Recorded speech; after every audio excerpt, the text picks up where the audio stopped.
really what BGI is about for me is matching that tone. We're not going to overwhelm it. We're not going to push through it. Here's something that a lot of chiropractors might resonate with is we're so good at looking for those areas where it's just so tight. There's so much rigidity. There's so much resistance. And with our good chiropractic heart, we want to bust that up and create some ease. But the problem is that where we feel that most intense rigidity and most intense resistance is often not the best place to adjust, because that's not where the body's actually able to let us in. That's where the body is just holding on for dear life, saying, no, please don't let her come here.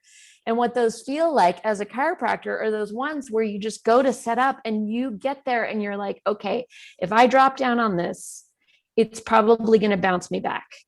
And so when we're mature enough, we can step away from it and say, okay, this is actually not the right place for me to be moving right now. When we're immature or we have an ego thing, or we're just like, I just got to get through this, or I know better than the body. This is another thing, is like, I can get under there. I can trick the body. You can trick the body once. But what happens is if we trick that body, that if we believe in innate intelligence, there is a reason that body is holding on there so hard. And it's not because it is moving towards ease. It is in a protective state. And what I have found over the last 25 years of having my hands on people is that if I go to that spot and assume that that's the place where the body is asking me to get in there, that it's going to be like, no.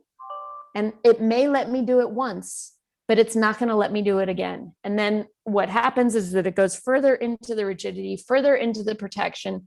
And those are the people who keep coming back with the same subluxations. And I will just leave it with this, that if you are adjusting the same thing on every visit, either they're doing something that's reinforcing that pattern, or you're missing something beautiful. Because if you're doing the same thing on every visit,